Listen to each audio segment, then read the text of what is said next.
Hello, friends. Understandably, the rising rates have been a big topic of reservation and concern among some buyers in the marketplace.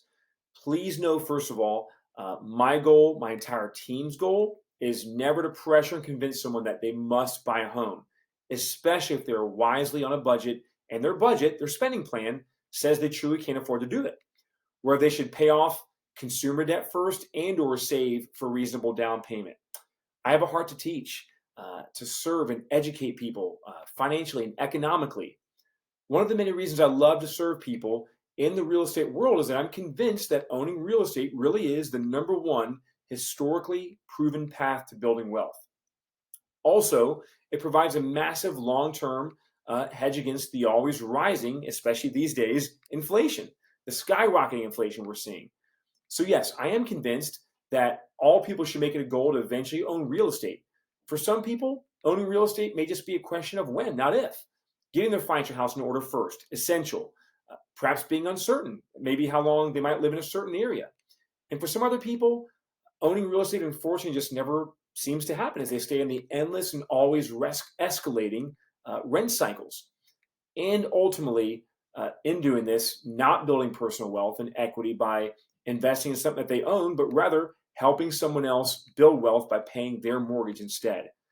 Rather than building wealth equity by simultaneously having your home go up over time in value and having your mortgage debt continue to go down, the net worth of renters over time just grows very marginally without real estate being a massive contributor.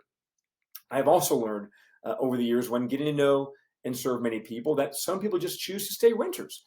Perhaps they would rather not take on the responsibility of home ownership and maintenance and maybe stay comfortable with their landlord, the owner building wealth off them, being responsible, the landlord being responsible to take care of maintenance. And maybe just out of convenience and maybe even fear that these people don't want to pursue real estate ownership. Or maybe, possibly, they just don't have the full education and understanding about how and why real estate ownership really is such a great path to building financial stability and success for their current and their future success. A huge reason that home ownership can be a path to build wealth is not only because your principal and interest payment can stay the same through a fixed rate and not grow over time, but also because we always see how the rental market, like inflation, will continue to go up, often leaving someone more house poor over time versus building a real estate hedge against long-term inflation. Yes, interest rates, no doubt, have risen to high points right now, about 7%, which over 50 years of time, by the way, is about a historical average. I'm not saying the 7% is optimal and certainly not what we've been used to the past several years, but consider this, that current 7% interest rate, yes, they're not desirable, on something that you own is absolutely better than essentially paying a 100% interest rate to pay for something that someone else owns.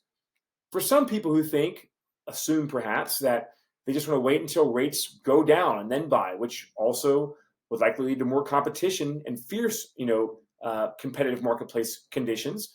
What if the rates just keep going up and your rental rates also keep going up?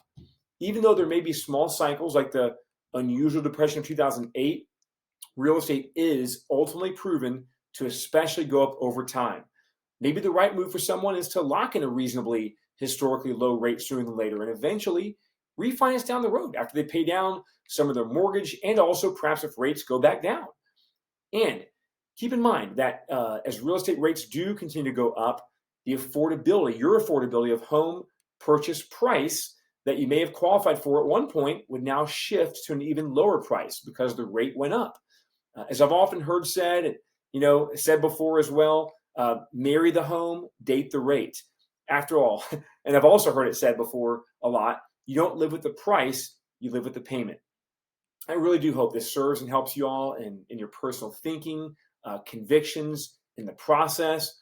Only you ultimately can, and will make the call and decide what's best for you. And that's truly what we want, along with my entire team. Again, we want to support that. Our aim is to support and serve you in that. Thank you for hearing and listening to my TED Talk. Again, this is more of a big picture piece I've been ruminating on lately, talking to people about. Just want to put out there in the marketplace, which I hope really does serve you and many. Thanks again.